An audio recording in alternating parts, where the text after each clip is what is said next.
Often executives are faced with having conversations with team members or colleagues about underperformance.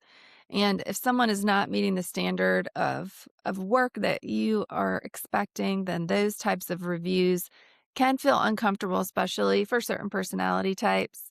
Another difficult conversation is around compensation. If there is going to be a change in compensation, or for sales folks, if territories are being redrawn, those can be difficult to manage. Another difficult conversation might be external when you have a client that maybe is misunderstanding something, or something was miscommunicated. Something else that's difficult is when there's a disturbance between employees. Maybe one person is really strong on one opinion and maybe somebody else has a different take. Trying to put everybody on the same page for the same goal and keeping everybody rowing in the same direction can be challenging as well.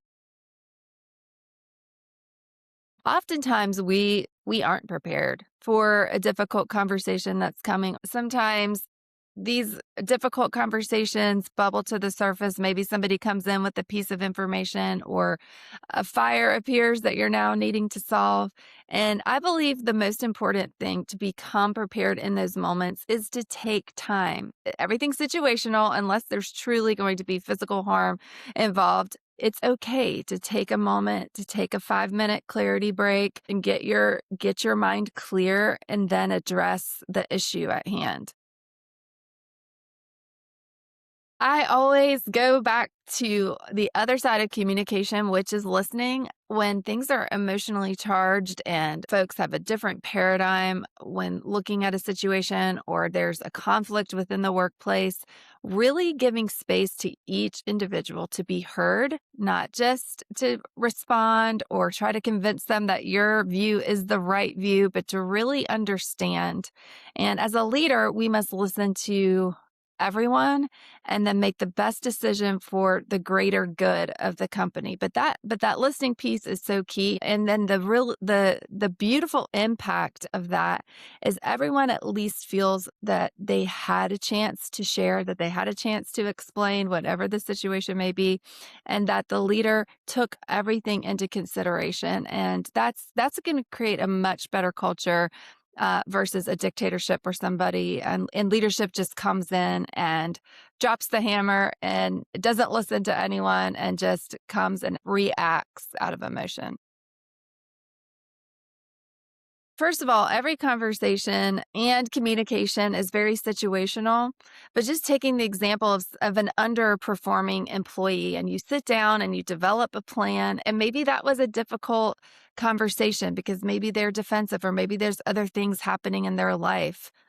But once you sit down and you explain and the situation's out in the open, it's very important then to follow up, because in that particular instance with somebody that's underperforming, it's best to understand the why. Maybe there's reasons that you're not aware of as a leader, but then also the follow-up is important. Following up on the things that you heard during that meeting, following up for accountability with the items that you've agreed upon to put into place. It's important to communicate in that scenario that success is what you want for this person. Success is what you want for the team.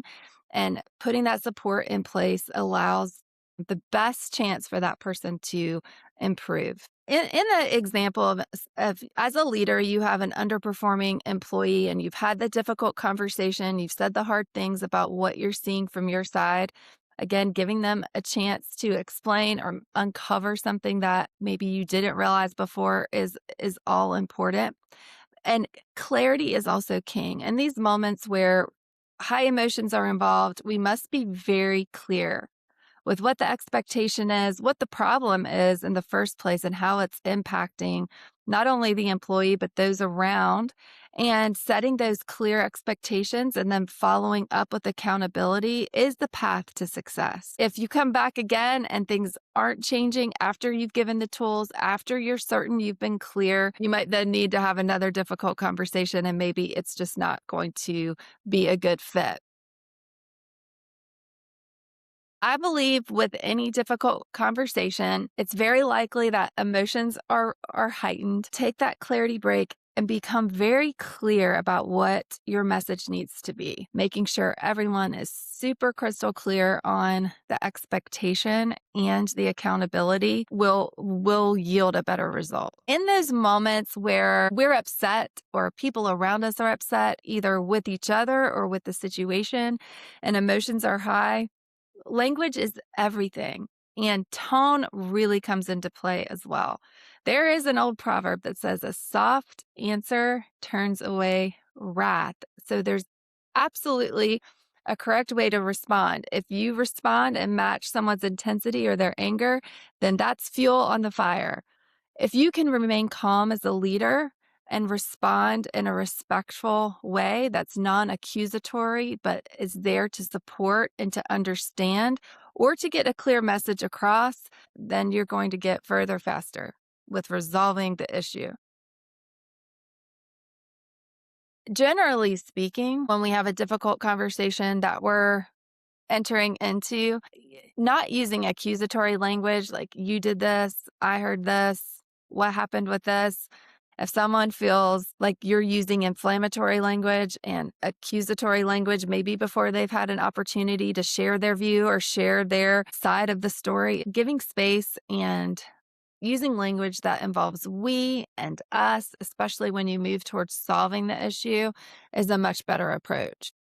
Nobody likes an ego and nobody likes a know-it-all. I mean, since we were in grade school, we never wanted somebody that came in and bossed everybody around and didn't listen and thought they knew the best or more than everyone else. So no matter if it's an executive to a direct report or if it's executive to executive, always coming from the place of respect for the audience, regardless of how much you agree or disagree with the individual, is always going to create a better culture and a better environment, especially in these difficult conversations. So many times at Ty Boyd, we say it's not just what you say, it's how you say it. And all of the body language and face and tone, especially if you're delivering a difficult message, there are things that you can do, just such as hands down by side or open palm, that just signals to your audience that you're open, that you know it's a serious topic, that you're in it with them. Say versus you're coming in to deliver difficult news or engage in a difficult conversation, and you come in and you're intense and you're pointing your finger and your tone is guarded, then that's all going to impact how your message is received and how your audience is able to connect with what you're saying. I think another mistake potentially that we all can make, because we ourselves are potentially emotionally charged by a particular topic or something that we have to deliver that we may know is going to upset certain people in the room, we tend to want to self-protect instead of just really taking a deep breath and coming out and keeping, again, the audience at the forefront in those moments where difficult news has to be delivered, and bringing them along and saying, this is the difficult situation that we've had for a while now. Invite them in by saying, we've thought of some different options. We've taken vast consideration for these different avenues that we could choose. And now this is the solution. I believe it's important to ask a lot of questions. You may have formulated in your mind what needs to happen or what is happening, the reasons behind the underperformance, but it's very important to ask questions, pointed questions. How are you? What's going on? What about this job is lighting you up? Where are your challenges? And again, diagnosing that root problem to be able then to offer the correct supports and put those in place, not just coming in with what you think is happening, but really being able to spend time and go deeper. There could be other components that they're uncovering in a conversation where you're like, oh, I thought it was about this, but now it's about this. So we're going to change our course of action based on this information that was just revealed. I believe having a framework to attach your thoughts and being able to stay on track in a difficult conversation where emotions can easily take over. And that's where often the rabbit trails can start happening, or we get off topic, or we become defensive. Having those frameworks in place to be able to attach our thoughts, even in the moment, even when we're having to think on our feet, can become really valuable for those difficult conversations. Also, repeating back and making sure you're understanding what the person is saying, what the unhappy client is saying, making sure that you have a really good understanding of what's been happening. So again, you can diagnose properly to lead to the solution. Becoming as proactive as possible instead of reactive and defensive and accusatory, to really just sit and being able to listen to the person that is upset, and equipping the managers, just telling them that, and offering our support as leaders if there's a difficult situation that they find themselves in, if there's conversations that they really truly don't feel equipped to handle, being able to have that open door policy where the managers can come to us and we can come up with a game plan together in a more intentional way instead of just reacting or defending, but really coming back with solutions is important. The frameworks in ESI help you organize your thoughts. So if you're in it, especially in those moments when the nerves hit or the emotions hit, whether it's because we're excited about something or we're nervous about something or we're just uncomfortable with the conversation itself, ESI helps you navigate that by giving you ways to organize your thoughts. In those moments, it really is helpful to have that framework to follow and to be able to get your thoughts out in a succinct way that the other person is going to understand. The other big thing is so much of our sending device as humans are not just the words that we're speaking, but it's how we're standing. Are we looking at the person? What's our body language saying? And ESI helps bring all of that awareness to the forefront. That is super useful, not in every conversation, but certainly in a difficult conversation. In our 1-day workshop, Navigating Difficult Conversations, those are always super customized to the clients. If you have a specific team that runs up against the challenges just from day to day business, we're going to incorporate those specific challenges into the curriculum and give the participants opportunities to practice, to role play, what to say when those challenges arise with an unhappy client or difficult questions that are going to come from a prospective client. We want to simulate those conversations, give you the tools to practice on how to navigate those for the most effective outcome. Ultimately, I believe teams, people, cultures become unmotivated. If there is a chronic issue, a chronic problem that doesn't ever seem to be solved by leadership because they're either not really listening or they don't care or they're just coming in as a dictator and laying the law, so to speak, and the employees are still disgruntled and not happy and they don't feel seen and they don't feel heard, they definitely don't feel understood. Eventually, it just creates this culture of nothing I do matters. Nothing I say matters because they're just not interested in solving the problem. So ultimately, I think it ties back to a toxic environment because then employees are going to keep talking to one another. And then ultimately, I think it leads to lack of motivation. I think honesty is always the best policy. And even if it's more uncomfortable to be upfront and honest about a situation, or of course, you have to use discretion and there's some things that can't be said. But in general, clarity, accountability, and honesty is what everyone needs to lean into. So, when possible, just shooting straight with your employees, sharing as much as you can ethically, and being upfront, honest, vulnerable as the leader is the best avenue. Believe sometimes as leaders we're taught you have to stay guarded and to have a certain persona, and to some degree you do need to invite other leaders in. There is a lonely aspect at the top. However, I believe the more we can create, it's not an us them but it's a we environment. And that requires the leader to become vulnerable. That requires the leader to share and to be open and not to stay so guarded about every little thing and worried about putting out some sort of persona, and this is what a leader has to look like all the time. Becoming and creating an environment of we, not this is me over here and my people are beneath me type of situation. But the more we can be inclusive and vulnerable as leaders, it goes a long way. Hypoid approach is very much others focused. However, it's also very much highlights the fact that as a leader, we first need to be able to lead ourselves.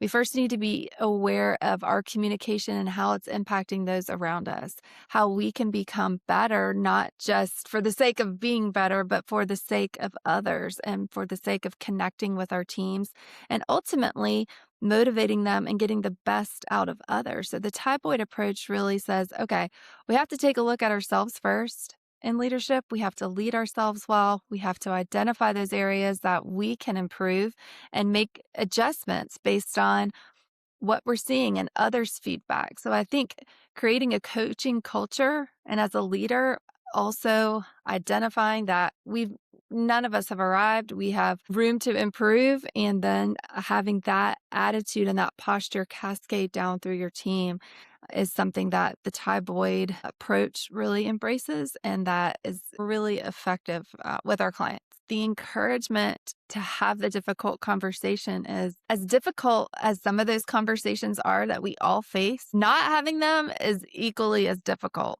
We don't really escape the issue. We wear it, we carry it. It's something that never leaves our mind. So it's not something we can ignore. Becoming uncomfortable for the sake of clarity and understanding is always my encouragement. Ignoring an issue does not make the issue go away. I think setting up dedicated times to really hear from team members. So whether it's quarterly meetings, monthly meetings, and I mean one-on-one with an open door policy, again, where you're asking questions and you're giving that opportunity for your employees to share and how they're doing, what they're seeing, their perspective. It's going to give you a fuller vision as a leader of your culture. So putting those things in place proactively would help eliminate some of those difficult conversations because you're solving problems as they come, because you've opened that feedback loop. You've welcomed the employees or your direct reports to give you feedback as the leader.